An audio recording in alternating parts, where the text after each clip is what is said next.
Tenía la caneta Montblanc en la mano cuando sonó el teléfono.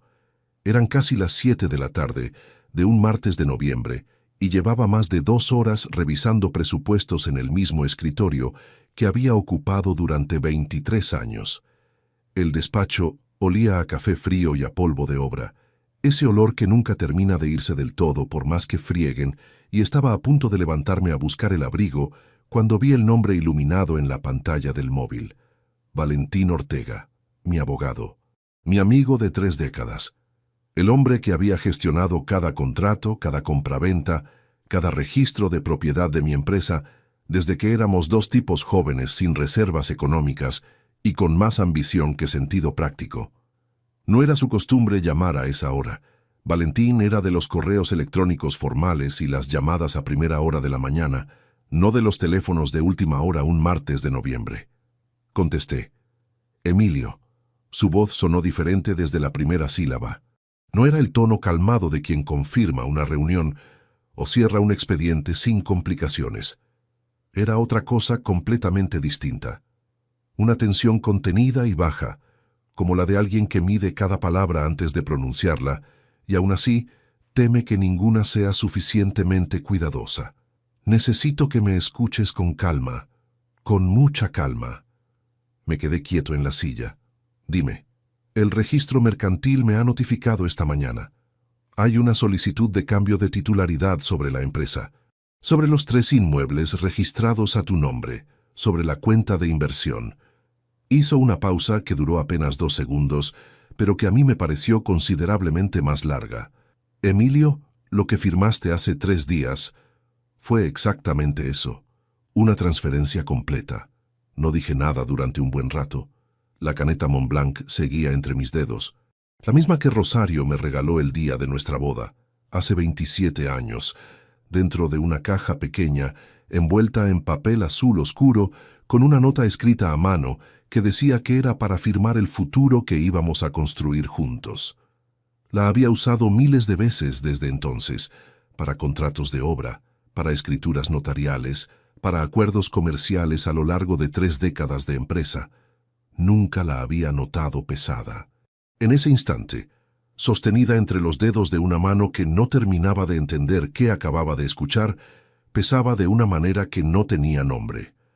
¿Qué holding? Logré decir.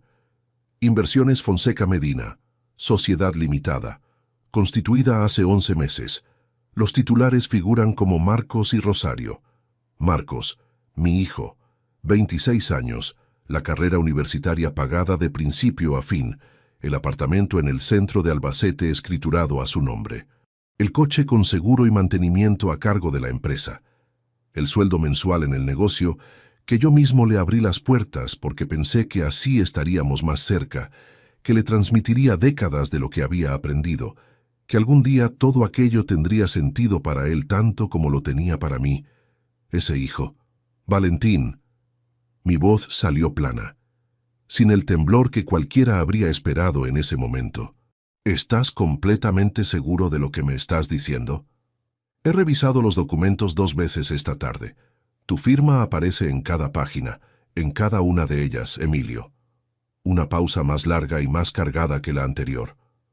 Como procurador constituido de la empresa, fui notificado de manera automática por el registro mercantil en cuanto intentaron protocolizar la transferencia. Es el procedimiento estándar cuando existe cambio de titularidad en una sociedad con procurador activo. Si ese mecanismo no hubiera funcionado, no me habría enterado hasta que todo estuviera completamente consumado y ya fuera demasiado tarde para actuar. Me levanté de la silla sin haberlo decidido. Caminé hasta la ventana. Fuera, la calle de Albacete estaba prácticamente vacía a esa hora. Apenas un par de vehículos aparcados junto a la acera y la luz amarilla de una farola que llevaba semanas parpadeando sin que nadie se molestara en repararla. Todo tenía exactamente el aspecto de siempre.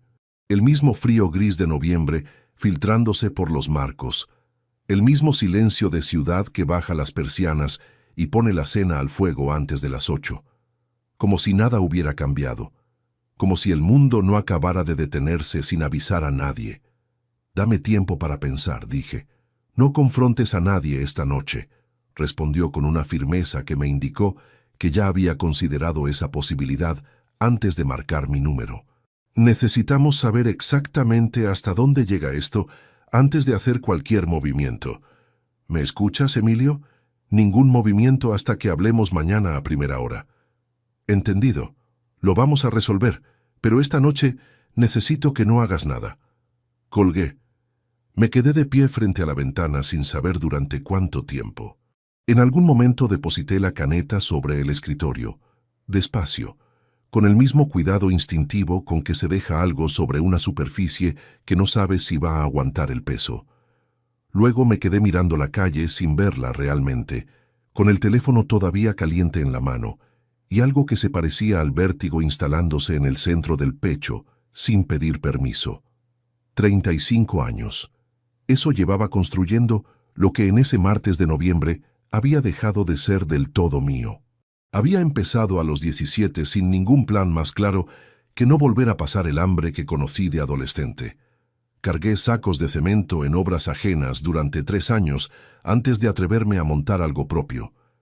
Levanté esa empresa contrato a contrato, año a año, crisis a crisis.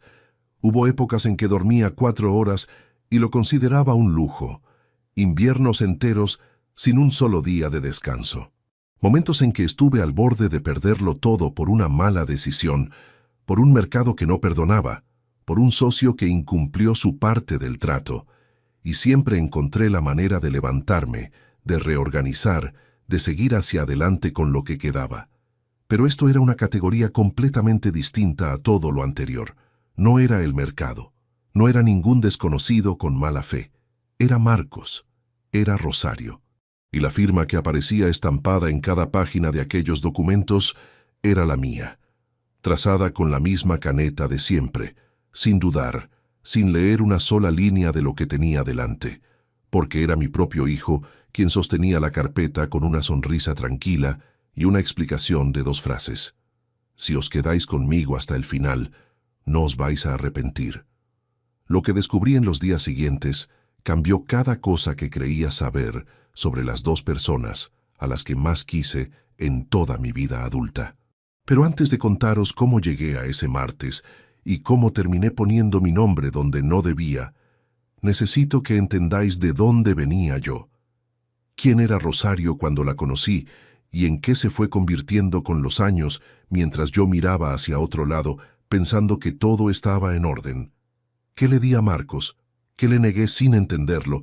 ¿Y por qué nunca imaginé que el día más costoso de mi existencia llegaría sin ruido, sin señales, sin ninguna advertencia que me pusiera en alerta? Porque así fue, sin gritos, sin escenas, sin nada que lo anunciara. Solo una carpeta delgada sobre el escritorio, una explicación tranquila, una sonrisa de un hombre de 26 años que ya sabía exactamente lo que había conseguido, y una caneta Montblanc que sigue aquí, encima de esta mesa mientras os cuento todo esto, mirándome como lleva 27 años mirándome, como si desde el primer día hubiera sabido que tarde o temprano iba a tener que contarle a alguien el precio real de ciertas firmas. El alba de un lunes de marzo de 1988 olía a gasóleo quemado y a bocadillo de mortadela envuelto en papel de aluminio. Tenía 17 años y una bolsa de lona con 4 mudas dentro, y me bajé del primer autobús de Albacete a las 6:15 de la mañana, frente a una obra en construcción que todavía no tenía ni nombre en el cartel. El encargado era un hombre de unos 50 años, con manos como palas, y una voz que sonaba a grava removida, y lo primero que hizo fue mirarme de arriba a abajo, con la misma expresión con que se evalúa un material antes de decidir si sirve o se devuelve al proveedor. ¿Cuántos años tienes? 18, mentí sin parpadear.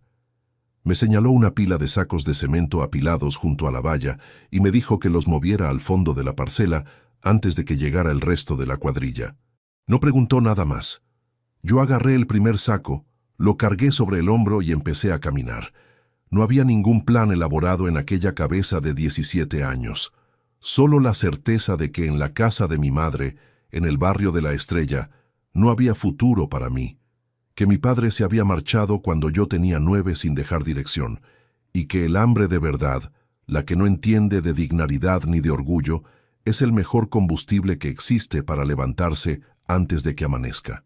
Lo aprendí muy pronto, lo apliqué durante muchos años, y a base de aplicarlo construí ladrillo a ladrillo y contrato a contrato todo lo que en ese martes de noviembre estaba a punto de desmoronarse. Pasé 4 años trabajando en obras ajenas, aprendí albañilería, encofrado, replanteo, lectura de planos, ahorraba casi todo lo que cobraba porque no tenía mucho en lo que gastarlo, y porque cada euro guardado era un euro más cerca de algo que todavía no sabía nombrar del todo, pero que ya sentía como una dirección. A los 21 empecé a hacer pequeños trabajos por mi cuenta, reformas de vivienda, ampliaciones de locales, cosas menores que cabían en un presupuesto escrito a mano en una libreta de cuadrículas. A los 24, en 1995, registré Fonseca Construcciones como sociedad limitada con un capital inicial de 12.000 euros prestados a partes iguales por mi madre y por mi hermana Dolores, que entonces tenía 29 años y trabajaba de administrativa en una gestoría del centro. Mi hermana. Dolores siempre fue la persona más sensata que he conocido en mi vida, y también la única que desde el principio nunca se calló lo que pensaba, aunque yo no quisiera escucharlo. Cuando le devolví el préstamo con intereses, 5 años después, me miró con esa expresión suya que mezcla el afecto genuino con una dosis de escepticismo que no tiene remedio, y me dijo que me alegraba que el dinero estuviera de vuelta, pero que el favor que le pedía en realidad no tenía precio. Así era Dolores. Así había sido siempre. A Rosario la conocí ese mismo año, en 1995, en la boda de un primo lejano en un pueblo de la serranía de Cuenca. Ella tenía 22 años y llevaba un vestido de color verde botella, que no tenía absolutamente nada de especial y que aún así no podía dejar de mirar. Nos presentó una tía en común que no recuerdo bien. Hablamos durante 2 horas junto a una mesa de aperitivos que se fue quedando vacía sin que ninguno de los dos lo notara. Ella era enfermera en el hospital de Albacete, hija de una familia trabajadora, 3 hermanos, padre albañil jubilado. No tenía ningún interés en aparentar lo que no era. Eso me resultó más atractivo que cualquier otra cosa.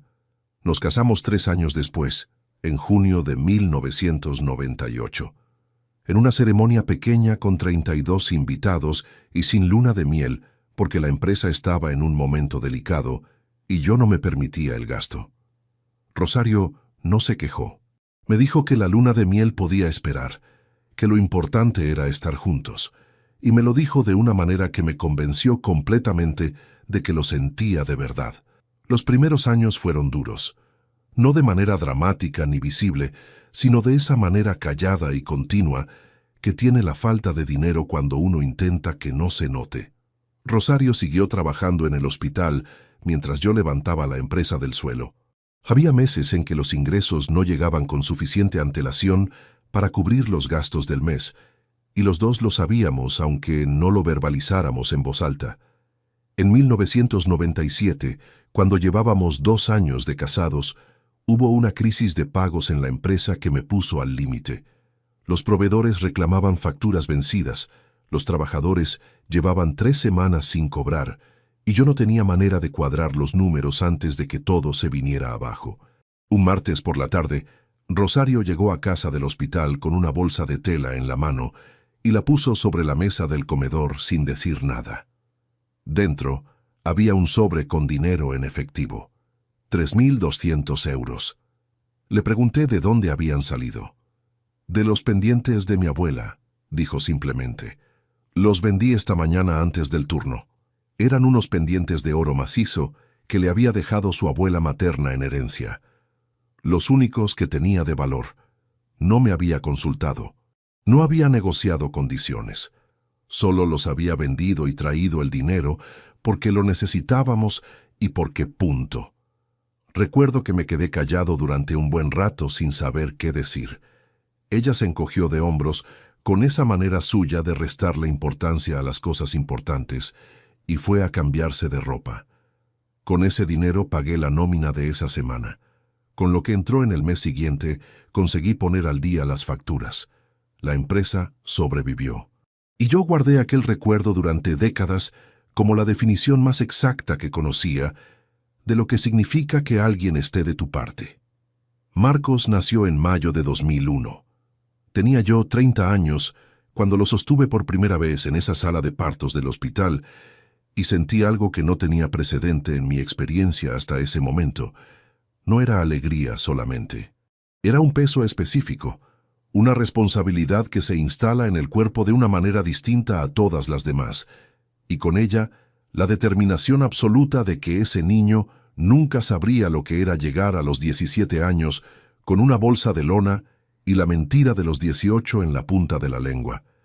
Y cumplí esa determinación, con creces. La carrera en Administración de Empresas en la Universidad Privada de Murcia, porque en la pública no había quedado plaza ese año, y yo no quise que esperara otro curso. 4 años de matrícula, residencia y manutención, que sumaron 87.000 euros en total. El apartamento en el centro de Albacete, comprado cuando terminó la carrera, escriturado a su nombre directamente, sin préstamo, sin hipoteca.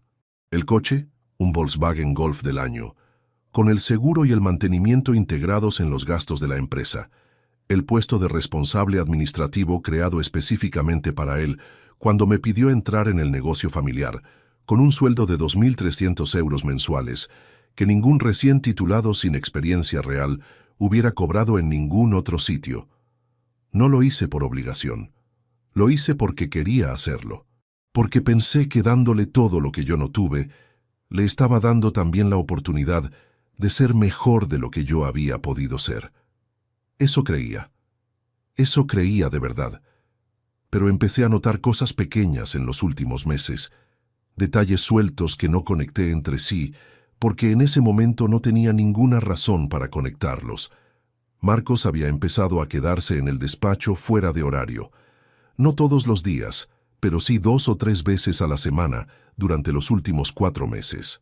Cuando le pregunté la primera vez, me dijo que estaba reorganizando la estructura del archivo administrativo porque el sistema de carpetas era antiguo y poco práctico.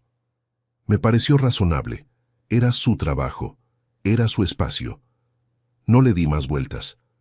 Rosario, por su parte, empezó a hacerme preguntas sobre la empresa que nunca antes había hecho. No de golpe, sino intercaladas con naturalidad en conversaciones de sobremesa, como si fueran curiosidades sin importancia. ¿Cómo estaba distribuida la propiedad entre los activos? Si los 3 inmuebles comerciales estaban registrados directamente a mi nombre o bajo alguna figura mercantil. Si Valentín tenía poder de representación sobre todas las operaciones o solo sobre algunas. Le respondí con la misma naturalidad con que ella preguntaba, sin encontrar nada raro en el interés. Llevábamos 27 años casados. Era normal que quisiera entender mejor cómo funcionaba lo que nos mantenía. Eso pensé. Y ahí estaban, las 2 cosas, perfectamente visibles y perfectamente ignoradas.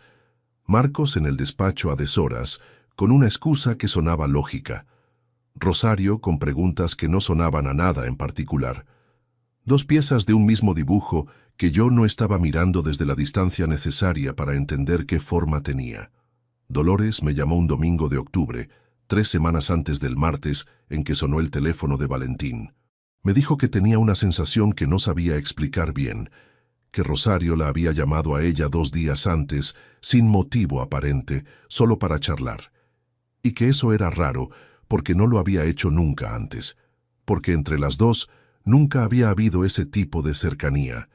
Me preguntó si todo estaba bien en casa. Le dije que sí. Emilio, dijo con ese tono que llevaba 37 años sin haber necesitado cambiar. Cuando algo no te cuadra, no lo ignores porque te resulte incómodo. Tú no eres de los que ignoran. No empieces a hacerlo ahora. Le dije que estaba bien, que Dolores siempre había visto tormentas donde solo había nubes, y cambié de tema.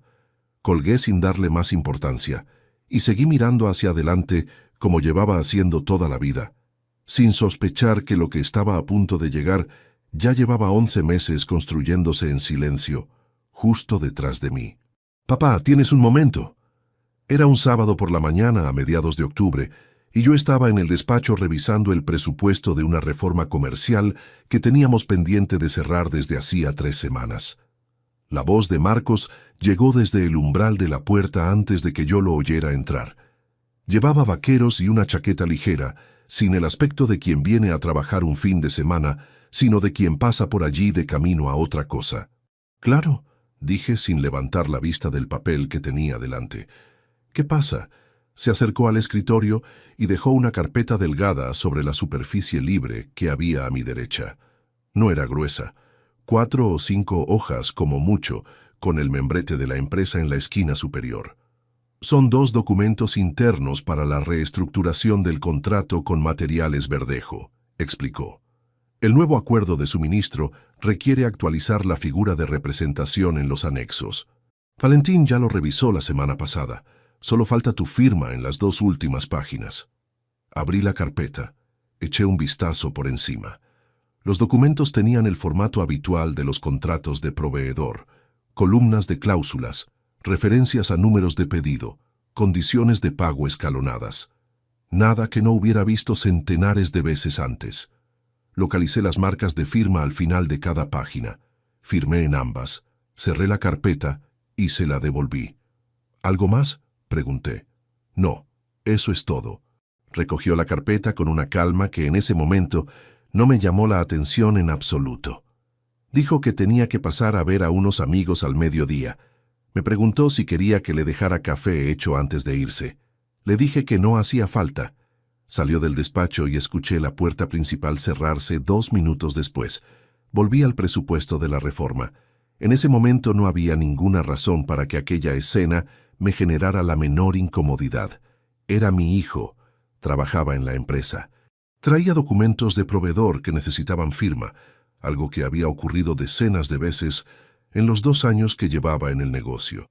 Si hubiera podido saber entonces lo que sé ahora, habría cogido aquella carpeta delgada y la habría abierto página a página con toda la atención que no le presté. Habría leído cada cláusula, cada referencia cruzada, cada número de registro. Habría llamado a Valentín ese mismo sábado a pesar del fin de semana. Pero no lo supe, y Marcos ya contaba con eso. Lo que tardé en entender semanas después fue que aquella mañana de octubre no era una gestión administrativa. Era una prueba deliberada y muy calculada para confirmar una sola cosa: que su padre firmaba sin leer cuando era él quien traía los papeles.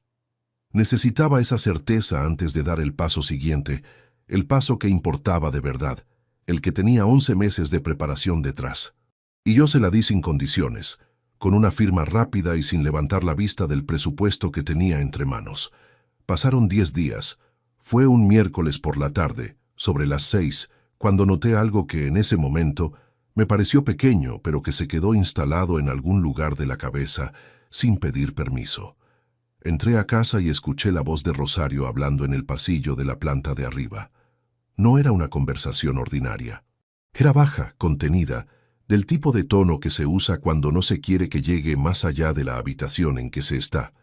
Me detuve en la entrada sin hacer ruido y escuché durante unos segundos sin entender nada de lo que decía, porque la distancia era demasiada, pero percibí con claridad el momento exacto en que se interrumpió en mitad de una frase.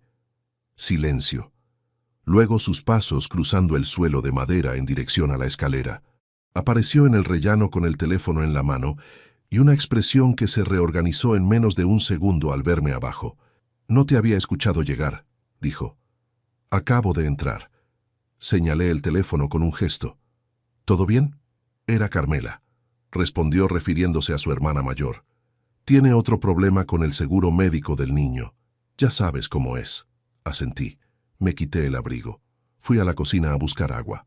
Y en ningún momento, absolutamente en ninguno, conecté aquella conversación interrumpida con nada de lo que vendría después. Rosario tenía conversaciones con su hermana constantemente. Era normal. Era una explicación perfectamente razonable. Solo era una llamada de teléfono, pero la siguiente semana el mismo patrón, y la siguiente también.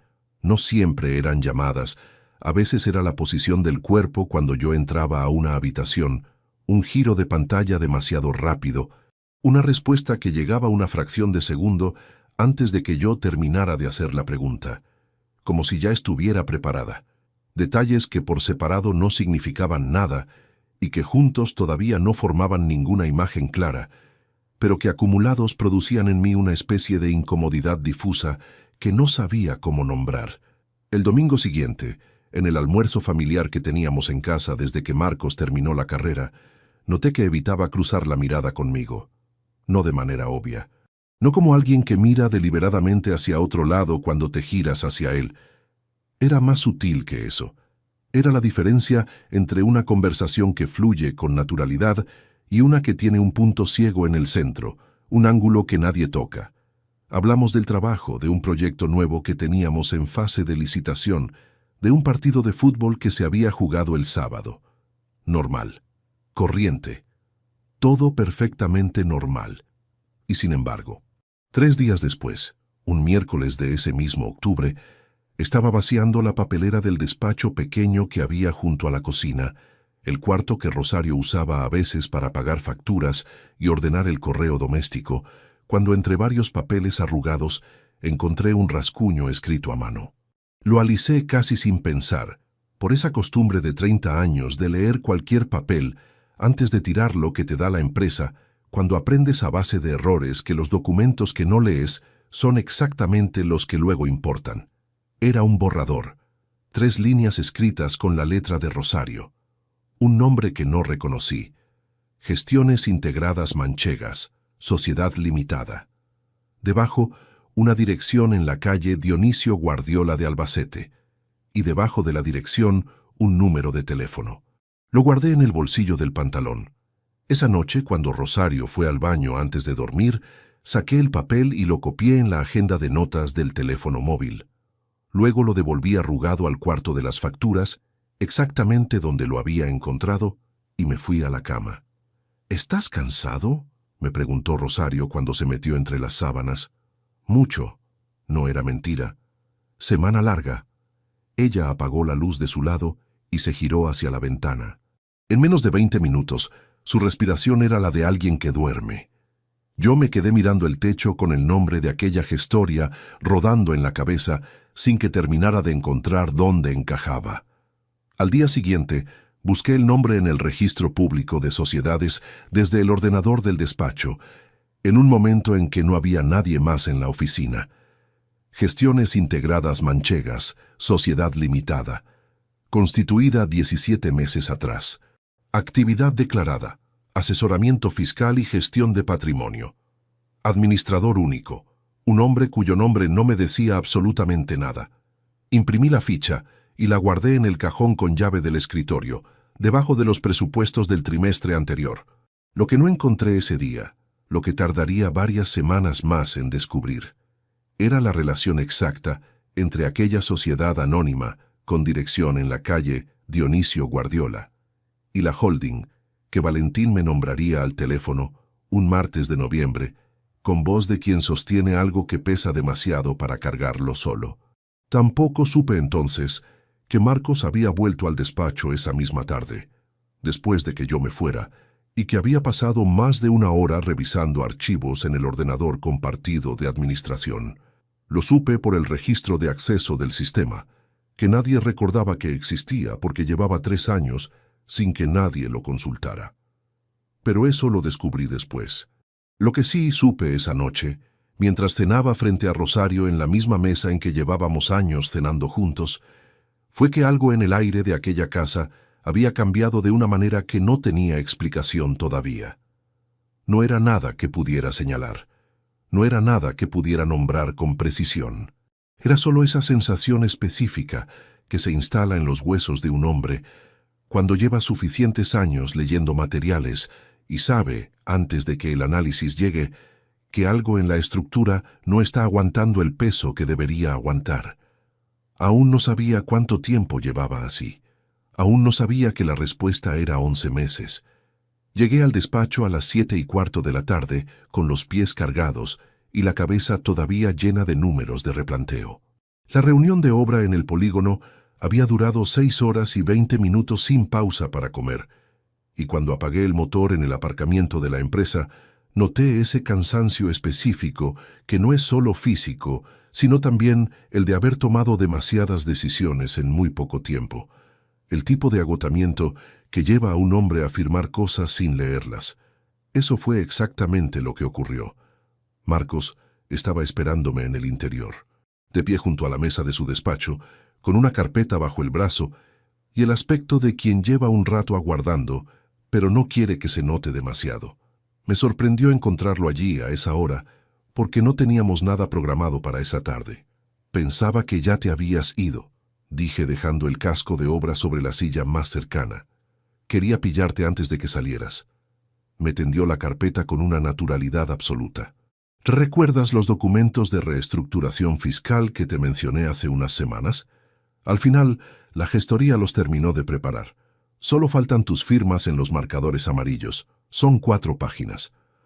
La carpeta tenía el mismo aspecto que cientos de carpetas que habían pasado por mis manos a lo largo de 3 décadas.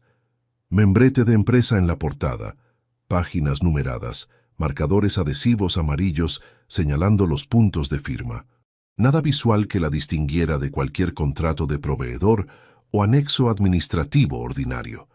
Y además, esto es lo que Marcos había calculado con una precisión que me resulta difícil de soportar recordar.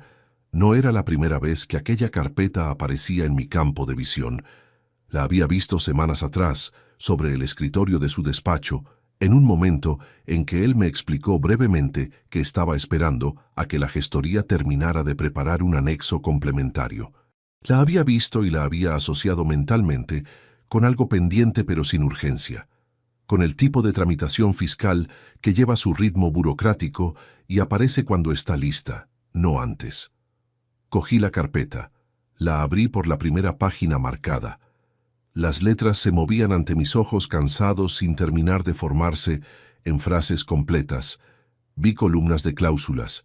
Vi números de registro que no me decían nada concreto, porque mi cabeza llevaba 6 horas procesando estructuras de replanteo y ya no tenía capacidad real para leer un contrato con la atención que merecía. Fui al primer marcador. Firmé. Al segundo. Firmé. Al tercero. Firmé. Al cuarto. Firmé. Le devolví la carpeta a Marcos. Él la recogió, la cerró y la colocó bajo el brazo con el mismo gesto tranquilo de siempre. Me preguntó si la reunión había ido bien. Le dije que regular, que había habido discrepancias con el aparejador sobre los plazos de la segunda fase. Él asintió con ese interés que en aquel momento no supe si era genuino o aprendido, y me deseó buenas noches. Salí del despacho 3 minutos después. Esa noche cené, me duché y me dormí en menos de 40 minutos. 3 días después sonó el teléfono de Valentín, y aquí es donde necesito detenerme. ¿Dónde tengo que contaros lo que se siente cuando el suelo desaparece bajo los pies de un hombre que llevaba 35 años construyendo cosas precisamente para tener superficie firme donde apoyarse? Valentín habló durante 16 minutos. Yo no me moví de la silla en ningún momento. Empezó por el principio, con la voz de quien ha ordenado mentalmente cada información antes de pronunciarla, porque sabe que el orden importa, que una sola pieza fuera de lugar puede hacer que el otro no comprenda el peso total de lo que está recibiendo. El primer documento es la escritura de constitución de Inversiones Fonseca Medina, Sociedad Limitada, dijo. Fecha de constitución, 16 de diciembre del año pasado. Administradores solidarios, Marcos Fonseca Medina y Rosario Medina Gutiérrez. Capital social inicial, 3.000 euros. Objeto social declarado, gestión y administración de activos inmobiliarios y empresariales. Escuché sin interrumpir. El segundo documento es una escritura de cesión de participaciones sociales de Fonseca Construcciones, Sociedad Limitada, a favor de Inversiones Fonseca Medina. El 100% de las participaciones. Tu firma aparece en las páginas 3, 5, 7 y en la última. Noté que mis manos habían dejado de estar quietas sobre la mesa sin que yo hubiera dado ninguna orden para que eso ocurriera.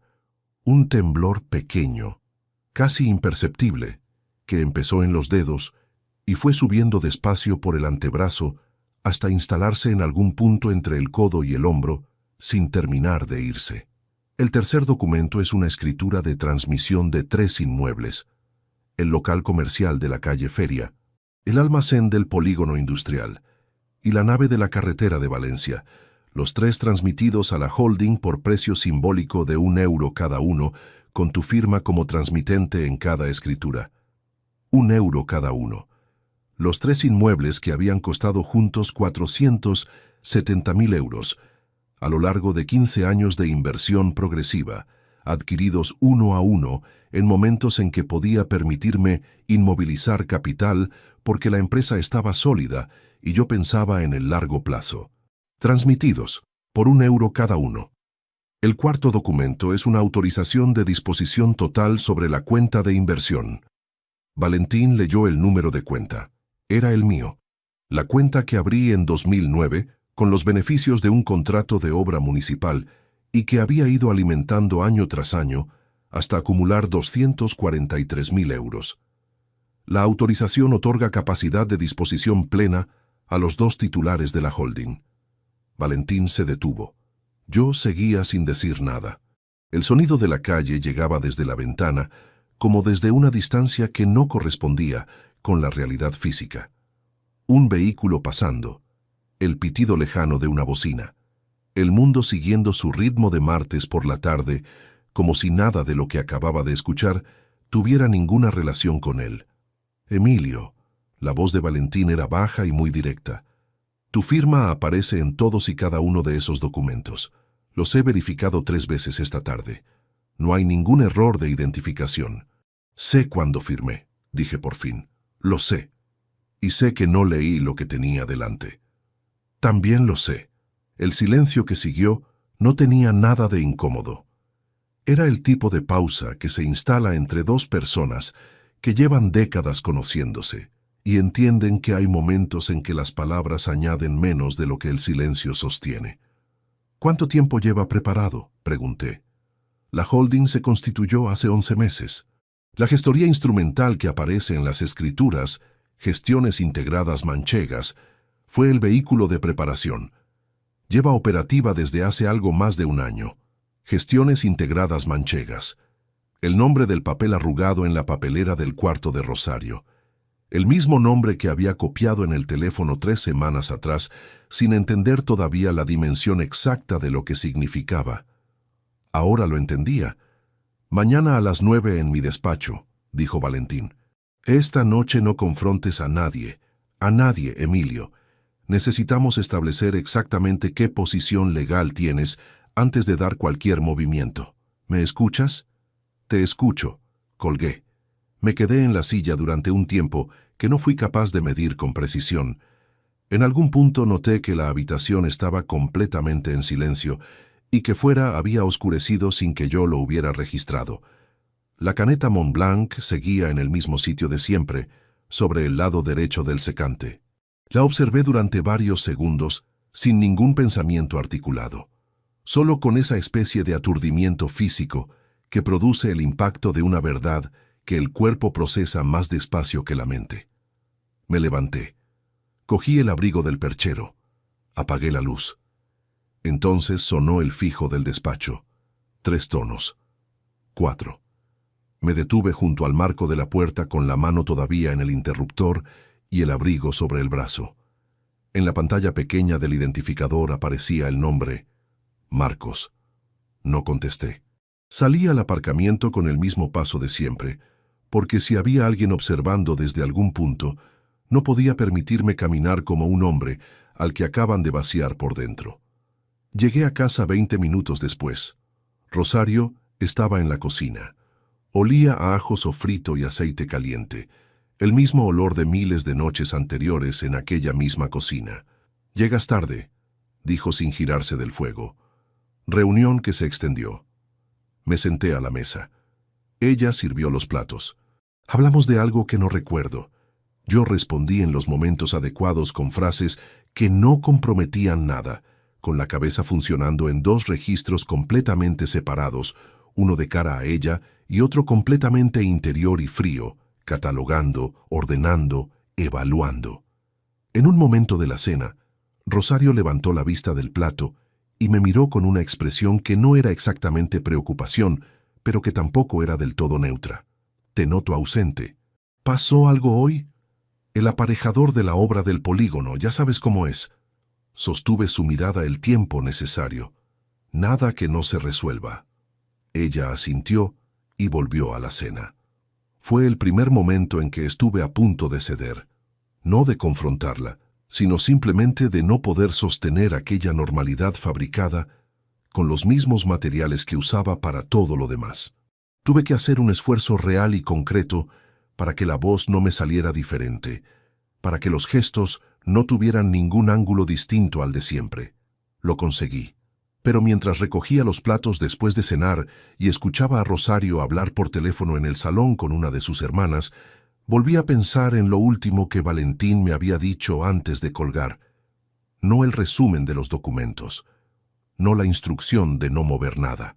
Lo último de todo, pronunciado en voz baja y con una pausa delante, que indicaba que todavía no tenía la respuesta completa.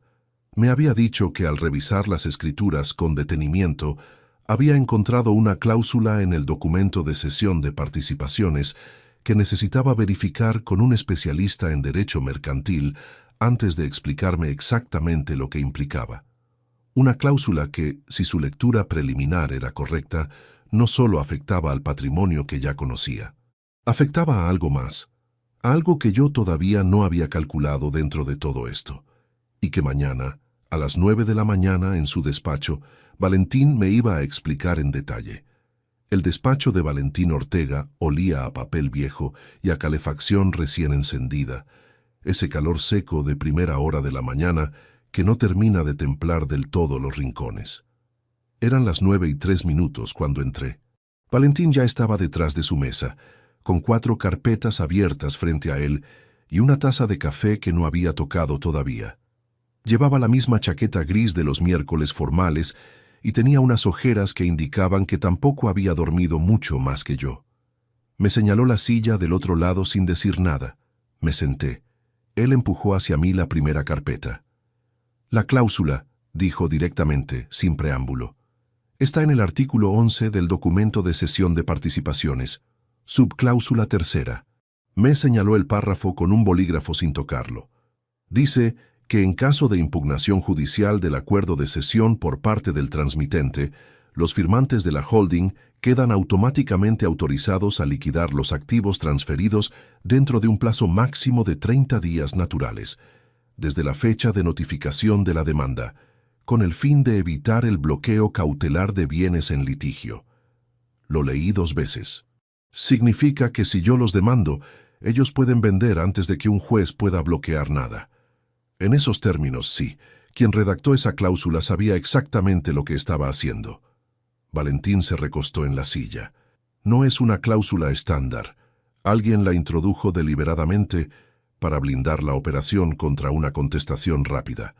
Esto no lo improvisa nadie. 30 años leyendo contratos de construcción me habían enseñado a identificar el tipo de arquitectura jurídica que se construye para parecer sólida desde fuera y tener una salida de emergencia escondida dentro.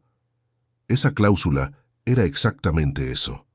Una puerta trasera disfrazada de formalidad técnica, redactada con suficiente densidad legal para que un lector apresurado no la identificara como lo que era. No era el trabajo de Marcos. Marcos tenía conocimientos administrativos básicos, los suficientes para gestionar facturas y contratos de proveedor, pero no para articular algo así. Detrás de ese párrafo había alguien con formación jurídica específica en derecho mercantil, alguien a quien habían pagado para blindar una operación que sus propios autores sabían que no resistiría un escrutinio limpio. «Necesito saber quién redactó los documentos», dije. «Ya lo estoy averiguando». Valentín abrió la segunda carpeta. «Y necesito que sepas que no podemos presentar ninguna acción judicial todavía. Si lo hacemos antes de tener la operación completamente documentada, activamos esa cláusula y en 30 días no quedará nada que recuperar. Tenemos que movernos por debajo del radar hasta tener suficiente para paralizar todo en un solo movimiento. ¿Cuánto tiempo necesitas?» 3 semanas, 4 como máximo. 3 semanas durante las que tendría que seguir sentándome en la misma mesa que Rosario cada noche. Seguir contestando las llamadas de Marcos con la misma voz de siempre. Seguir funcionando como si el suelo bajo mis pies fuera el mismo de siempre, y no una superficie que llevaba 11 meses siendo excavada desde dentro. Hay algo más, continuó Valentín. Abrió la tercera carpeta. Contraté ayer por la tarde a Aurelio Ruiz Blanco, investigador privado. Lleva 20 años en litigios empresariales en Cuenca y la provincia. Hombre discreto, metódico, con experiencia específica en casos de desvío patrimonial entre familiares. Me pasó una ficha con el nombre y los datos de contacto. Va a empezar esta semana. ¿Qué necesita de mí? Acceso a los extractos bancarios de la cuenta conjunta de los últimos 18 meses. Y si puedes conseguir sin levantar sospechas el historial de movimientos de la cuenta de administración de la empresa, mejor todavía. Los extractos de la cuenta conjunta los tenía yo en formato digital desde hacía años. Era algo que gestionaba directamente, porque Rosario nunca había mostrado interés en los estados de cuenta más allá de verificar que los gastos domésticos estuvieran cubiertos. O eso había creído siempre. Esa tarde, en el despacho, abrí el portal bancario desde el ordenador con la puerta cerrada y descargué los movimientos de los últimos 24 meses. Los imprimí. Me senté con los folios en la mano y empecé a leerlos con la misma atención con que leía los estados de medición de una obra en curso, línea a línea, fecha a fecha, sin saltar nada. Lo encontré en el 14º mes hacia atrás. Transferencias periódicas. Pequeñas y regulares en importe, pero regulares en frecuencia. 2 o 3 veces al mes, siempre entre 400 y 800 euros, hacia una cuenta cuyo titular no aparecía identificado en el extracto, solo el número de referencia. En 23 meses, sumaban 19.400 euros. No eran los gastos domésticos. Los gastos domésticos los conocía perfectamente porque llevaba décadas revisando esa misma columna. No eran facturas de servicios, no eran compras habituales. Eran transferencias manuales, ejecutadas desde el perfil de usuario que compartíamos en la banca online, en días y horas que correspondían a momentos en que yo estaba habitualmente en obra. Fotografié cada página con el teléfono. Las guardé en una carpeta cifrada. Luego guardé los folios impresos en el mismo cajón con llave donde tenía la ficha de Gestiones Integradas Manchegas. Se los entregué a Valentín al día siguiente. Él los envió a Aurelio Ruiz Blanco esa misma tarde. Lo que Aurelio encontró en los días siguientes llegó en 3 bloques separados, cada uno más consistente que el anterior. El primer bloque confirmó que las transferencias de la cuenta conjunta iban a una cuenta abierta a nombre de Marcos Fonseca Medina, en una entidad diferente a la que usábamos habitualmente. Una cuenta que yo no sabía que existía. No era la cuenta nómina que la empresa le ingresaba mensualmente. Era una cuenta paralela, sin tarjeta asociada, usada exclusivamente para recibir esas transferencias. El segundo bloque fue el que me dejó sin palabras durante un buen rato, cuando Valentín me lo leyó por teléfono. Aurelio había rastreado el historial financiero de Marcos a través de los registros de morosidad y las fuentes legalmente accesibles, y había identificado 3 deudas activas en 3 sociedades de apuestas deportivas distintas, una con sede en Albacete, 2 en Cuenca.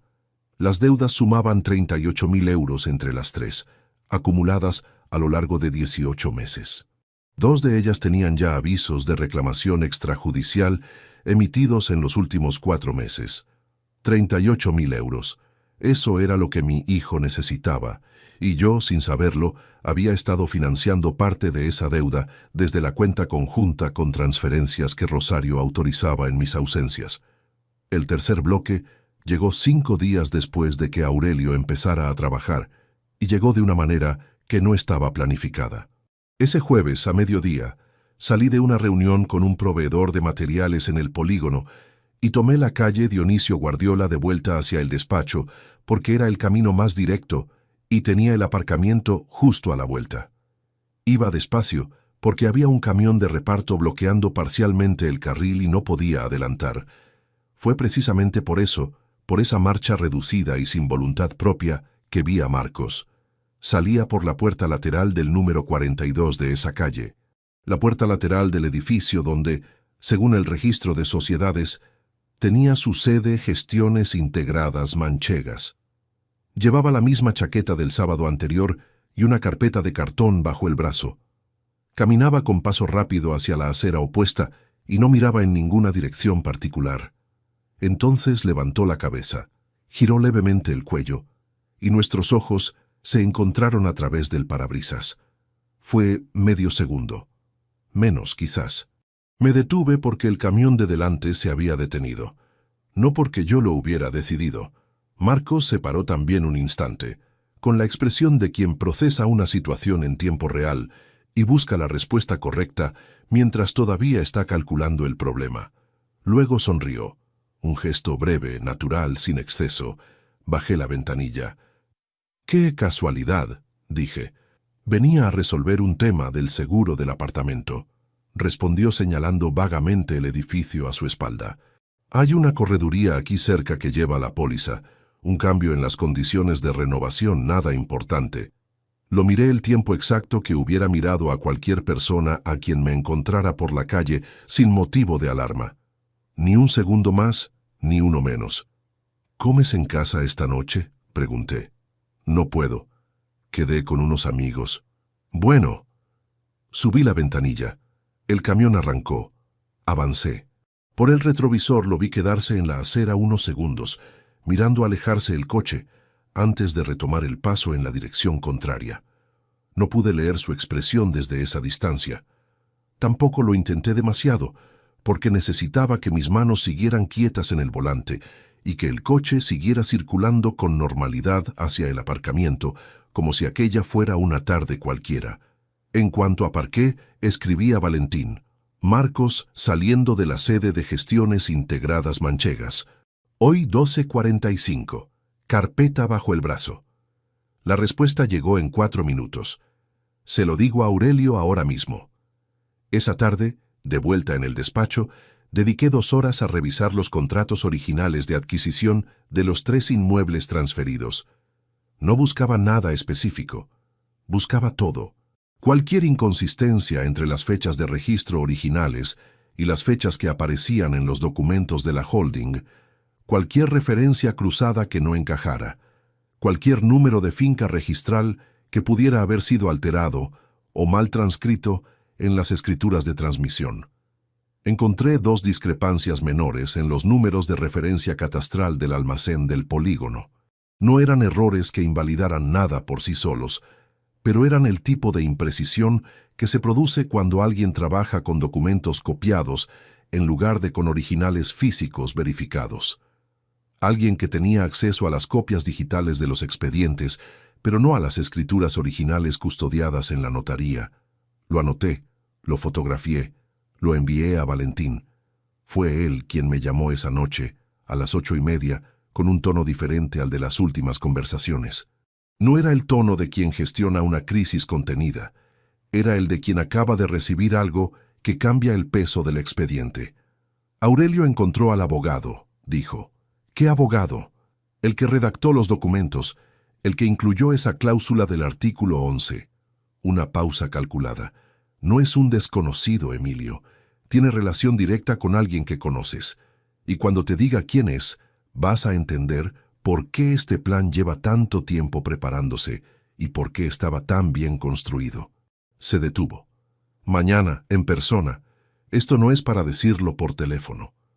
El nombre que Valentín pronunció al día siguiente no era el de un desconocido. Era el de Héctor Medina Gutiérrez, el hermano pequeño de Rosario. 39 años, abogado especialista en derecho mercantil con despacho propio en Tarancón desde hacía 8 años. El mismo hombre que había comido en mi mesa docenas de veces a lo largo de 27 años. El mismo que me llamó cuando compró su primer coche para pedirme consejo sobre el seguro. El mismo al que le presté 4.000 euros en 2016 cuando su despacho tuvo problemas de liquidez en el primer trimestre, un préstamo que devolvió puntualmente y por el que me dio las gracias con un abrazo en el rellano de mi casa un domingo de enero. Me quedé quieto en la silla del despacho de Valentín durante un tiempo que no fui capaz de medir. ¿Estás seguro? Aurelio localizó los documentos de constitución de la holding en el registro mercantil de Albacete. El notario autorizante figura en el pie de cada escritura. Valentín abrió la carpeta y giró una de las páginas hacia mí. Héctor Medina Gutiérrez aparece como asesor jurídico de la operación en el expediente interno de la notaría. No en los documentos públicos, porque eso lo mantuvieron fuera del registro visible, pero en los archivos de seguimiento del procedimiento notarial, su nombre aparece en 3 comunicaciones internas como letrado de la parte compradora. Letrado de la parte compradora. Mi cuñado. El hermano de mi esposa. El abogado al que yo había prestado dinero sin condiciones 8 años atrás, porque era familia y porque en aquel momento lo necesitaba. Había redactado la cláusula del artículo 11. Había diseñado el mecanismo de blindaje que convertía cualquier impugnación judicial en una carrera contrarreloj de 30 días. Conocía perfectamente la estructura patrimonial de mi empresa, porque durante años había escuchado conversaciones de sobremesa en las que yo hablaba sin ningún tipo de reserva.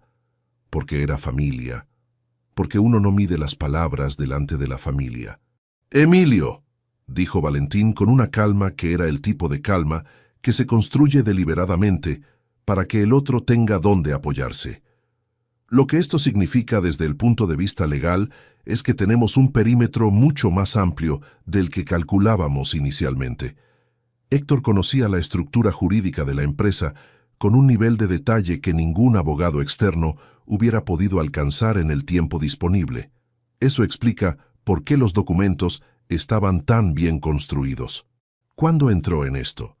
Aurelio estima que desde el principio, la constitución de gestiones integradas manchegas se realizó con su asesoramiento directo. Fue él quien eligió la fórmula de la gestoria instrumental para separar la planificación de la ejecución y dificultar el rastreo. 3 personas, Rosario, Marcos y Héctor. No era un impulso de resentimiento acumulado, ni una decisión tomada en un momento de desesperación. Era un plan con arquitectura profesional, diseñado por alguien que sabía exactamente cómo blindarlo contra cada posible defensa. Y había funcionado perfectamente hasta que el registro mercantil notificó de manera automática a Valentín como procurador constituido, un detalle administrativo que ninguno de los 3 había considerado en sus cálculos. Ese detalle los había detenido. Un solo papel de notificación rutinaria que nadie había tenido en cuenta. Salí del despacho de Valentín a las 11:15 de la mañana con el frío de noviembre en la cara y la sensación de que el mundo tenía un grosor distinto al de siempre, como si cada cosa que veía estuviera situada 1 centímetro más allá de donde debería estar. Caminé hasta el coche sin ninguna prisa particular. Me senté. No arranqué. Hay un tipo de golpe que no duele de inmediato, que llega con un retraso desconcertante, como si el sistema nervioso necesitara un tiempo extra para procesar la escala exacta de lo que acaba de recibir. Ese retraso es el que me mantuvo funcionando con aparente normalidad durante los días siguientes. Pero esa mañana, sentado en el coche aparcado frente al despacho de Valentín con las llaves todavía en la mano, el retraso se terminó. Pensé en Marcos con 3 años, en una tarde de verano en el canteiro de obras de un edificio de viviendas en el que yo trabajaba cuando todavía no podía permitirme contratar suficiente personal y hacía turnos dobles. Lo había llevado porque Rosario estaba de guardia y no había nadie más.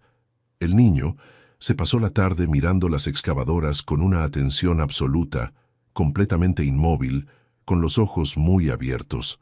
Cuando volvimos a casa me preguntó si él también podría manejar una algún día. Le dije que si quería, sí, que podía hacer lo que se propusiera. Me pregunté en ese coche cuántas veces después de esa tarde le había preguntado qué se proponía realmente. Cuántas veces había escuchado de verdad la respuesta, si es que alguna vez la había pedido. Cuántas conversaciones habían terminado con yo hablando de la empresa y él asintiendo con una expresión que yo interpretaba como interés y que quizás era otra cosa completamente distinta. No estaba absolviendo lo que había hecho. No era eso. Un hombre de 26 años con carrera, apartamento y sueldo Tiene capacidad plena para elegir entre hacer daño y no hacerlo, y Marcos había elegido. Eso no cambiaba. Pero tampoco podía ignorar que yo había construido alrededor de él una arquitectura de comodidades sin nunca construir lo que debería haber sido el cimiento de todo eso. Una relación real. Arranqué el coche. Esa noche, sobre las 11:30, cuando Rosario ya dormía, me levanté del sofá donde había estado leyendo sin leer durante 2 horas y fui a la cocina a buscar agua. Me quedé de pie junto a la ventana del fondo, la que daba al pequeño patio interior, con el vaso en la mano y la oscuridad fuera. Recordé una noche de octubre de 2003. Acababa de perder el contrato más grande que había tenido hasta ese momento. Una obra de rehabilitación de un edificio municipal que habría supuesto casi un año de trabajo garantizado para toda la plantilla. Lo perdí por un margen de 900 euros en el presupuesto, 900 euros que el competidor había ajustado mejor que yo en la partida de materiales. Llegué a casa destrozado y sin ganas de hablar. Rosario me vio la cara en la entrada y no preguntó nada. Fue a la cocina, puso café. Sacó los folios del presupuesto que yo había dejado sobre la mesa del despacho y empezó a revisarlos línea a línea. A las 2 de la madrugada seguía ahí, con un bolígrafo en la mano y 3 folios llenos de anotaciones en los márgenes. Me dijo que había encontrado 4 partidas, donde los márgenes podían ajustarse, sin comprometer la calidad técnica, y que si quería podíamos rehacer el presupuesto esa misma noche para tenerlo listo por si surgía otro concurso similar en las próximas semanas. No lo hizo porque le sobrara energía a las 2 de la madrugada después de un turno de 12 horas. Lo hizo porque en aquel momento yo la necesitaba y ella lo vio sin que yo dijera nada. Esa mujer había existido, era real, y en algún punto entre aquella noche de 2003 y este noviembre que me estaba consumiendo por dentro, algo en ella había decidido que ya no era suficiente con lo que tenía. Que los años de ausencias y de silencios y de cenas en las que yo llegaba con la cabeza en los números de la empresa habían acumulado un peso que ella nunca verbalizó y que yo nunca pregunté. No la absolvía tampoco. Eso necesito dejarlo claro, porque lo que hizo no tiene disculpa posible independientemente de lo que hubiera sentido. Pero sí podía entender, de pie junto a esa ventana a las 11:30 de la noche, que parte de lo que había pasado tenía mis huellas en los bordes, que yo había puesto ladrillos sin darme cuenta en las paredes de una soledad que ella fue construyendo en silencio durante años mientras yo miraba hacia otro lado. Ese reconocimiento no era consuelo, era simplemente la verdad, y la verdad tiene la costumbre de aparecer cuando ya no sirve de nada preventivo. Volví al sofá. Intenté dormir. No lo conseguí del todo. 3 días después, un sábado por la tarde, estaba en el salón con los documentos que Valentín me había entregado extendidos sobre la mesa baja, organizándolos por fechas para construir la línea cronológica completa del plan. Llevaba 40 minutos trabajando cuando escuché la llave en la cerradura de la puerta principal. Marcos. No había avisado. No era habitual que apareciera un sábado sin llamar antes, y el sonido de la llave me paralizó durante una fracción de segundo que fue suficiente para que el instinto tomara el control antes que el pensamiento. Con un movimiento que no fue elegante pero sí rápido, recogí los documentos en un montón irregular y los cubrí con un tubo de planos de obra que tenía sobre la misma mesa, un proyecto de reforma de una vivienda unifamiliar que había llevado a casa para revisar ese fin de semana. Marcos entró al salón con una bolsa de plástico en la mano. «Traía esto que me encargaste comprar», dijo dejando la bolsa sobre la encimera de la cocina, visible desde donde yo estaba. Estaba cerca y me pillaba de camino. Tardé un instante en recordar el recambio del filtro de la caldera que le había pedido que comprara cuando fuera a la ferretería del polígono. Hacía 4 días de esa conversación. Perfectamente normal, perfectamente inocente. «Gracias», dije. Mi voz salió con la entonación adecuada. Ni demasiado tranquila, ni demasiado tensa. Marcos se asomó al salón y miró hacia la mesa con una curiosidad que duró exactamente lo que dura la curiosidad de alguien que ve a su padre trabajando y no encuentra nada particular en ello. ¿Estás liado? Revisando unos planos de la reforma de Cuenca. Le señalé el tubo que cubría los documentos. Nada urgente. Se quedó 5 minutos. Me preguntó por la obra del polígono, si habíamos resuelto el problema con el aparejador. Le dije que sí, que al final habíamos llegado a un acuerdo en los plazos. Se sirvió un vaso de agua en la cocina. Me dijo que tenía planes esa noche y que ya me llamaría durante la semana. Cuando escuché cerrarse la puerta principal, retiré el tubo de planos y me quedé mirando los documentos durante un buen rato sin tocarlos. La tensión de esos 5 minutos había sido la peor hasta ese momento, no por lo que Marcos hizo, sino por lo cerca que estuve de no reaccionar a tiempo. Un segundo más de parálisis, y habría visto los folios con el membrete de Valentín perfectamente visibles sobre la mesa. Y si eso hubiera ocurrido, el plazo de 30 días de la cláusula del artículo 11 habría empezado a correr desde ese sábado por la tarde. Esa noche llamé a Valentín, le conté lo que había pasado. Me escuchó sin interrumpir. Cuando terminé, dijo algo que no esperaba. Aurelio encontró esta mañana un movimiento en los registros municipales.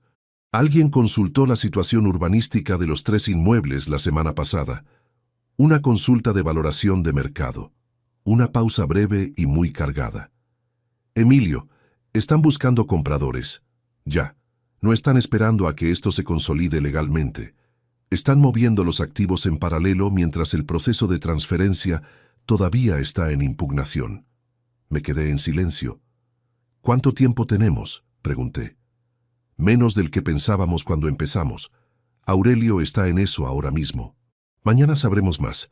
Aurelio Ruiz Blanco tenía 62 años, manos grandes y una manera de hablar que prescindía de cualquier adorno innecesario.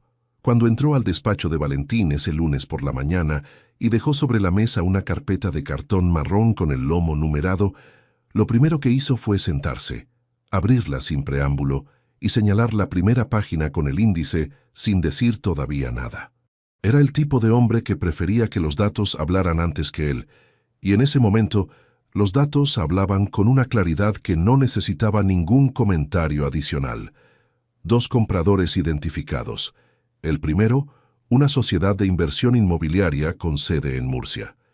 El segundo, un particular con varios inmuebles comerciales registrados en la provincia de Cuenca y antecedentes documentados de operaciones de compraventa rápida.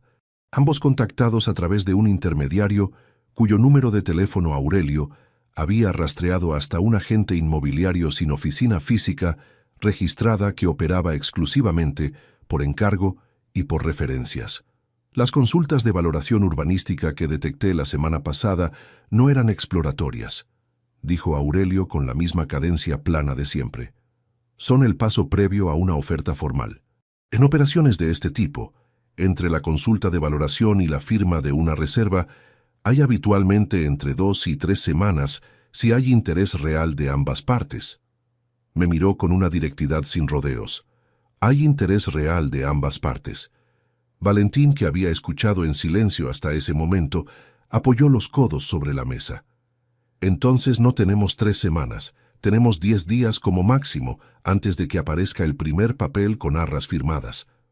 8, corrigió Aurelio. Si se mueven al ritmo que llevan 8 días. 8 días. Lo que llevaba semanas siendo una carrera silenciosa se había convertido en algo con un plazo físico y concreto. No era ya solo la cuestión de reunir suficiente evidencia para impugnar. Era la diferencia entre actuar ahora y llegar tarde a algo que ya no tendría marcha atrás. ¿Qué necesitas para presentar la cautelar?, le pregunté a Valentín. Ya la tengo redactada desde hace 5 días. Esperaba confirmar la identidad de los compradores antes de presentarla para que el argumento de urgencia fuera incontestable frente al juez. Señaló una segunda carpeta sobre el lateral derecho de la mesa. Hoy mismo la presento. Esta tarde, si consigo la firma del perito que certifica el vicio de consentimiento antes de las 2. ¿Y la cláusula del artículo 11? La cautelar la neutraliza precisamente por adelantarse a la activación de esa cláusula.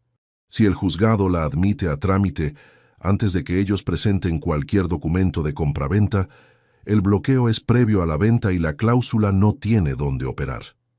Valentín recogió la carpeta y la cerró con una firmeza que no era brusquedad, sino precisión. La admisión debería llegar en 48 horas si el juzgado de lo mercantil la trata con la urgencia que corresponde al riesgo de daño irreparable. 48 horas frente a 8 días. Los márgenes eran los justos. No había espacio para ningún error, ningún retraso administrativo, ningún imprevisto que hiciera perder aunque fuera un día de ventaja. Salí de ese despacho con la certeza de que la parte que podía delegar estaba en las manos correctas y con la certeza paralela de que la parte que no podía delegar, seguir funcionando con normalidad frente a Rosario y frente a Marcos durante los días que faltaban, dependía exclusivamente de mí. Esa misma tarde, mientras Valentín ultimaba los documentos para el juzgado, recibí un mensaje de Marcos. «¿Quedamos a tomar café esta semana? Tengo algo que contarte». Lo leí 3 veces. Algo que contarte. No supe qué significaba eso en ese contexto, y precisamente por eso no podía ignorarlo. Si Marcos había detectado algo, si la aparición en la calle Dionisio Guardiola le había dejado alguna duda que con el tiempo había ido tomando forma, si por cualquier razón empezaba a sospechar que yo sabía algo que se suponía que no debía saber, era mejor saberlo de frente y en persona que descubrirlo cuando ya fuera tarde para ajustar cualquier cosa. Le respondí en menos de 2 minutos. «Cuando quieras». «¿Mañana a las 12? «Perfecto».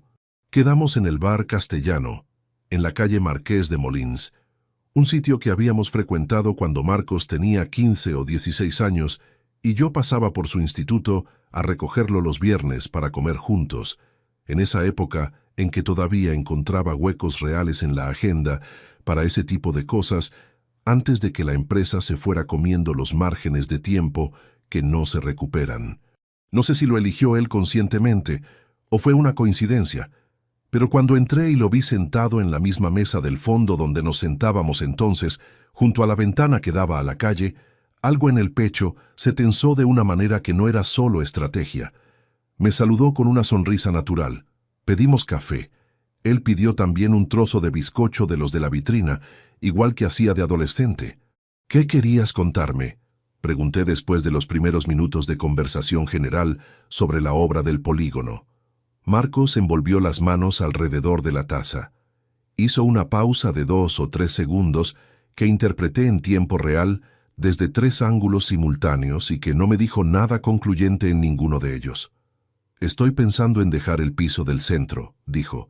«Me sale una oportunidad de alquiler en una zona mejor y el que tengo ahora se me ha quedado pequeño. Quería comentártelo antes de tomar ninguna decisión porque sé que el contrato está a tu nombre». Me quedé mirándolo. Era eso, una cuestión de vivienda, nada más.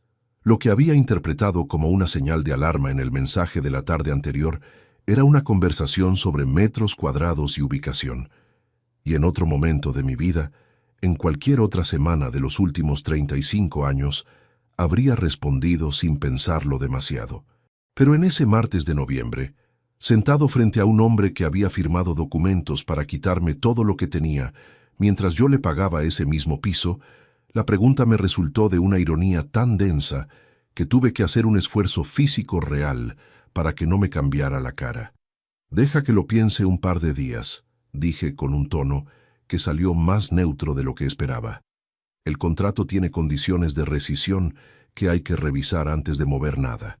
Él asintió como si aquello fuera la respuesta más razonable del mundo. Seguimos hablando durante 20 minutos más, de una obra que habíamos terminado en septiembre y que había quedado bien, de un partido que se había jugado el fin de semana, de su madre, a quien Marcos mencionó de pasada diciendo que la notaba un poco cansada últimamente, que quizás necesitaba tomarse unos días de descanso. Sostuve esa parte de la conversación con una ecuanimidad que en ese momento me costó más que todo lo anterior junto, porque escuchar a Marcos hablar de Rosario con esa naturalidad, sentado frente a mí en la misma mesa de cuando tenía 15 años, era el punto donde la estrategia y el dolor personal se rozaban con más fuerza. Cuando pedí la cuenta, Marcos hizo el gesto de sacar la cartera. «Invito yo», dije. Le puse la mano en el hombro al levantarme. Un gesto breve, del tipo de contacto físico que los dos habíamos tenido pocas veces en los últimos años, porque ninguno de los dos era especialmente dado a ese tipo de demostración. Él me miró con una expresión que no supe descifrar del todo. Salí a la calle y caminé hasta el coche sin girarme. Era el último abrazo. Lo supe en ese momento con una certeza que no venía del análisis, sino de algún lugar más antiguo y más difícil de nombrar. Esa tarde, a las 4:47, Valentín presentó la medida cautelar en el juzgado de lo mercantil. Me lo comunicó por mensaje en 3 líneas escuetas, sin adorno. Presentada, firmada, pendiente de admisión. Y esa misma noche, sobre las 10, cuando Rosario estaba en el baño y yo estaba en el salón con el teléfono en la mano, repasando mentalmente cada pieza del tablero, ocurrió algo que no estaba en ningún cálculo. Rosario salió del baño antes de lo esperado y entró al salón sin hacer ruido. Y yo no la había escuchado porque estaba concentrado en la pantalla del teléfono donde Valentín acababa de enviarme un mensaje que no era de los 3 líneas habituales, sino considerablemente más largo. Alcé la vista cuando ya la tenía a 4 metros, con los ojos fijos en la pantalla que yo sostenía. No pudo leer nada desde esa distancia. La letra era demasiado pequeña y la habitación tenía poca luz. Pero su expresión al verme guardar el teléfono con demasiada rapidez fue la de alguien que registra un detalle sin saber todavía qué hacer con él. «¿Valentín?», preguntó. «Un tema del seguro de la obra de Cuenca», respondí. «Nada que no pueda esperar a mañana». Ella asintió. Fue a la cocina. No dijo nada más. Pero esa noche tardó mucho más de lo habitual en dormirse, y yo, que llevaba semanas durmiendo con un ojo abierto, noté que a las 12:30 todavía se movía entre las sábanas. Que a la 1:45, su respiración todavía no tenía el ritmo regular del sueño. Que en algún momento entre la 1 y las 2 escuché el sonido de su teléfono vibrando sobre la mesilla con la pantalla boca abajo. No hubo respuesta audible, solo el silencio que siguió, que era de un tipo completamente diferente al silencio de antes. A las 9:15 de la mañana siguiente, Valentín me llamó. La cautelar había sido admitida a trámite.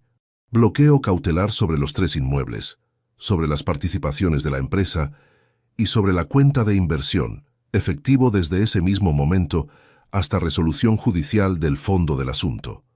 Cualquier operación de compraventa sobre esos activos quedaba automáticamente paralizada.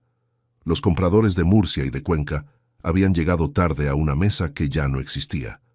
«Ahora sí podemos hablar de la confrontación», dijo Valentín. «Pero antes necesito que sepas algo que Aurelio terminó de confirmar esta mañana temprano». Me quedé quieto. «El mensaje que recibiste de Marcos ayer, lo del piso». Aurelio documentó una llamada entre él y Rosario la misma tarde en que te lo mandó. Duró 11 minutos. Una pausa corta. «Emilio, el piso no era el tema real de esa conversación. Era una excusa para verte en persona y evaluar si habías notado algo, si te comportabas con normalidad». Lo procesé durante 3 segundos. «¿Y lo que concluyeron?» Aurelio no pudo acceder al contenido de la llamada, solo a la duración y la hora. Valentín habló con la precisión de siempre. «Lo que sí sé es que esta mañana Héctor Medina registró en el despacho de la notaría una consulta sobre los plazos de ejecución de la cláusula del artículo 11. Se detuvo el tiempo suficiente para que el peso de eso aterrizara completamente. Están considerando activarla voluntariamente, sin esperar a que tú presentes ninguna demanda. Si consiguen argumentar que existe riesgo inminente de impugnación por tu parte, podrían intentar ejecutar la venta de los activos dentro del plazo de la propia cláusula como medida preventiva. Pueden hacerlo con la cautelar activa. Están buscando la manera de intentarlo.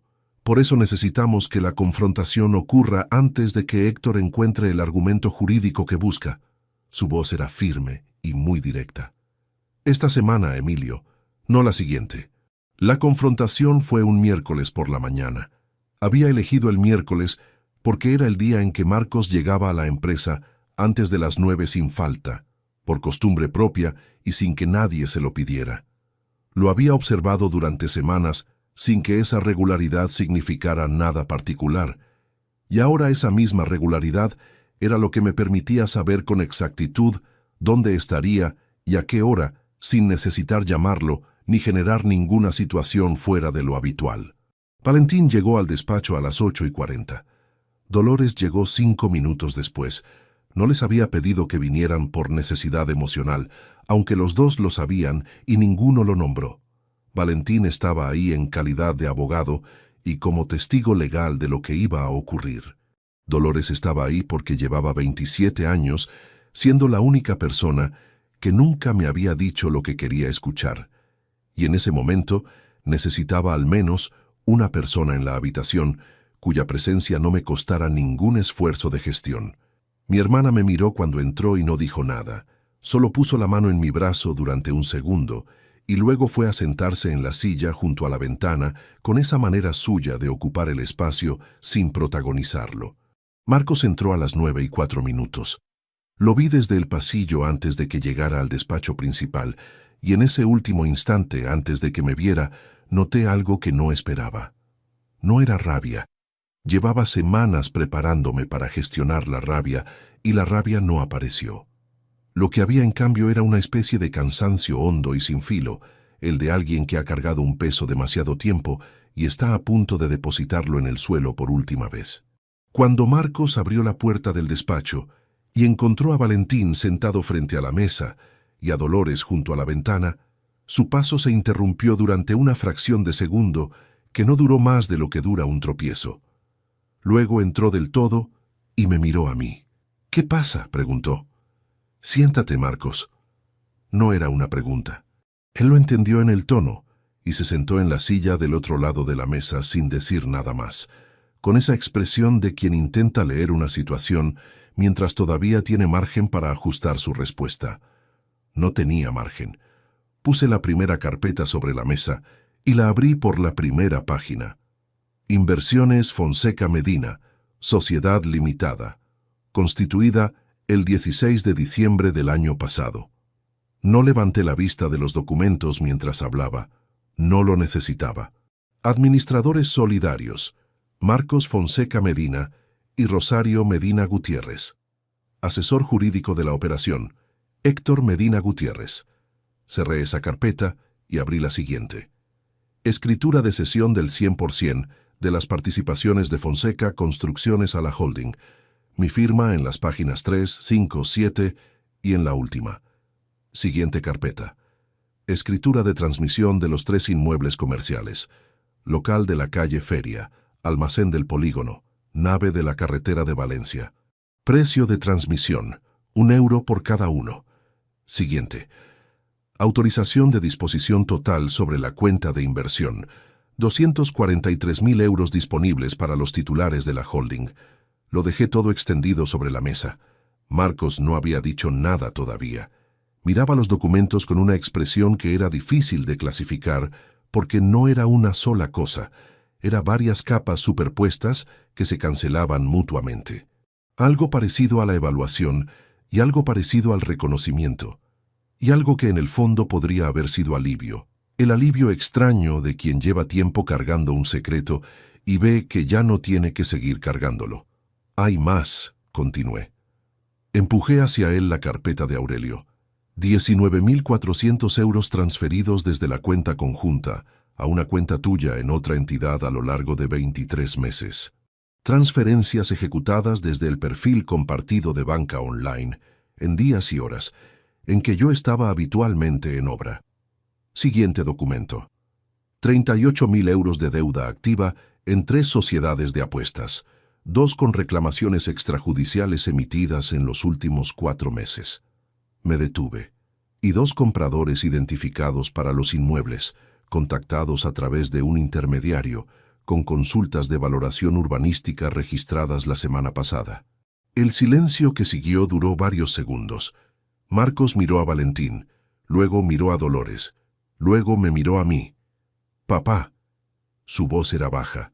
No era el tono de quien niega, era el de quien busca el punto de entrada correcto para una conversación que sabe que no tiene salida favorable. «Esto no es lo que parece». «Dime entonces qué es». Estaba en una situación muy complicada. Las deudas se habían acumulado sin que yo... Se detuvo. Empezó de nuevo. Mamá propuso una solución que en aquel momento me pareció que podía funcionar, que podía ser temporal, que nunca iba a llegar a... ¿Temporal? Lo dije con una calma que no era esfuerzo sino agotamiento real. ¿Qué parte de una cesión del 100% de las participaciones de una empresa era temporal, Marcos? No respondió. ¿Y Héctor? Añadí. Tu tío.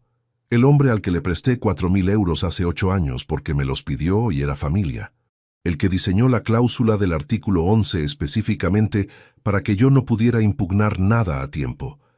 Eso también era temporal. Marcos bajó la vista a la mesa. Hubo una pausa larga. Valentín, que había permanecido en silencio absoluto desde que empezó todo, cruzó los brazos y esperó. Dolores junto a la ventana no había movido ni un músculo. Entonces Marcos levantó la vista y dijo algo que no estaba en ninguno de mis cálculos previos, no porque fuera inesperado en el fondo, sino porque escucharlo pronunciado en voz alta tenía un peso completamente diferente al de imaginarlo. Sabía que estaba mal, dijo, despacio, con una voz que no tenía ningún adorno. Desde el principio sabía que estaba mal. 3 palabras. Sabía que estaba mal. No era una confesión buscada para obtener misericordia. No tenía el tono calculado de quien dice lo que cree que el otro quiere escuchar. Era simplemente la verdad, dicha sin ningún propósito particular, y precisamente por eso era lo más devastador que podía haber salido de su boca en ese momento. Porque lo que esas 3 palabras confirmaban no era un error de juicio ni una mala decisión tomada bajo presión. Era una elección, consciente, sostenida en el tiempo, ejecutada paso a paso durante 11 meses, mientras cada domingo comía en mi mesa y me miraba a los ojos y seguía eligiendo. Lo sé, dije, y no añadí nada más, porque no había nada que añadir. Valentín tomó la palabra entonces con la precisión de quien ha ordenado cada paso con mucha anterioridad. Marcos, como representante legal de Emilio Fonseca Delgado y en virtud de los documentos aquí presentes, procedo a notificarte formalmente lo siguiente. Sacó un sobre de la carpeta que tenía a su derecha y lo depositó sobre la mesa frente a Marcos. Primero, tu contrato laboral con Fonseca Construcciones, Sociedad Limitada, queda rescindido con efecto inmediato a partir de esta fecha, por causa grave debidamente documentada. El sobre contiene la carta de despido disciplinario registrada y firmada. La empresa te entregará la liquidación correspondiente por los cauces legales en el plazo establecido por la normativa vigente. Marcos no tocó el sobre. Segundo, el contrato de arrendamiento del apartamento en la calle San Agustín, cuya titularidad corresponde a Emilio Fonseca Delgado, queda rescindido a partir de hoy. Dispones de 60 días naturales para formalizar la desocupación del inmueble. Pasado ese plazo se iniciarán los procedimientos legales correspondientes. Silencio. Tercero, el vehículo Volkswagen Golf matriculado a nombre de Fonseca Construcciones, Sociedad Limitada, debe ser devuelto a las instalaciones de la empresa en un plazo máximo de 15 días hábiles. Las llaves y la documentación deben entregarse en la sede de la empresa con acuse de recibo. Marcos tenía los ojos fijos en la mesa. Sus manos, planas sobre las rodillas, no se movieron en ningún momento. Valentín recogió sus carpetas, se levantó y salió del despacho cerrando la puerta con suavidad desde fuera. Quedamos los 3, Marcos, Dolores y yo. Mi hermana seguía junto a la ventana sin decir nada, con esa manera suya de estar presente sin interferir que llevaba toda la vida siendo uno de sus talentos más específicos. Marcos me miró finalmente. ¿Y ahora qué?, preguntó. Ahora nada. Me levanté de la silla. Dentro de 3 días recibirás un mensaje con los detalles finales de los plazos. 3 frases nada más. No voy a llamarte. No esperes que lo haga. Se quedó sentado cuando yo me puse de pie. No hizo ningún gesto de levantarse, como si el peso de lo que acababa de ocurrir lo mantuviera físicamente en la silla. Lo miré durante un segundo. No con rabia.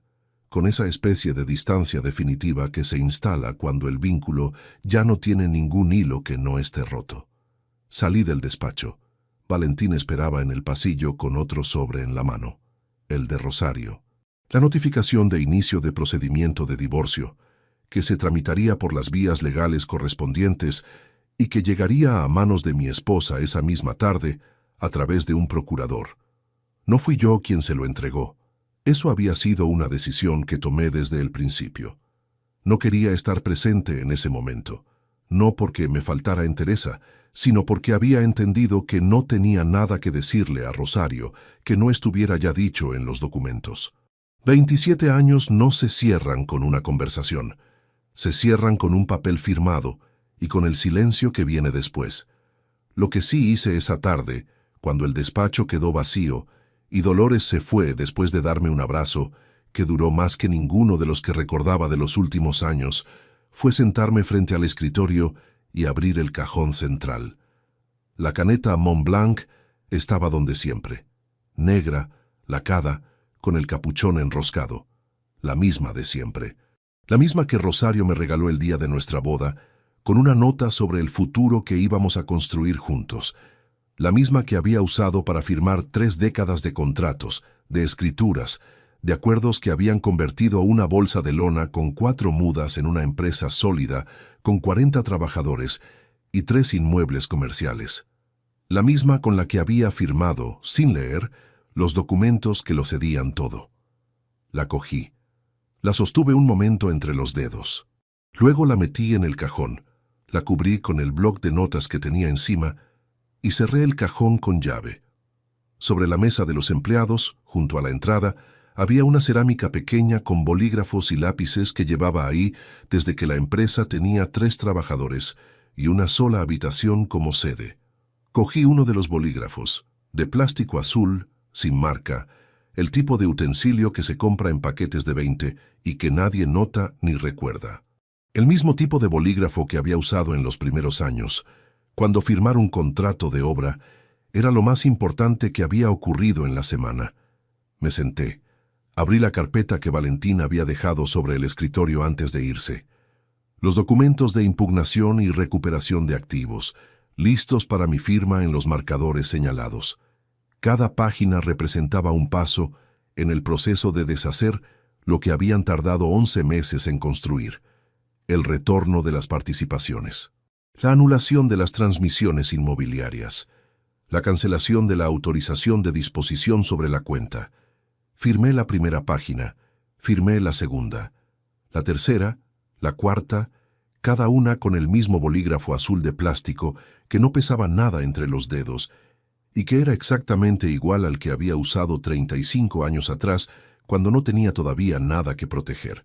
Cuando terminé, dejé el bolígrafo sobre la mesa y me quedé mirando las páginas firmadas durante un momento sin ningún pensamiento articulado, solo con esa especie de quietud específica que llega cuando una cosa ha terminado del todo y la siguiente todavía no ha empezado.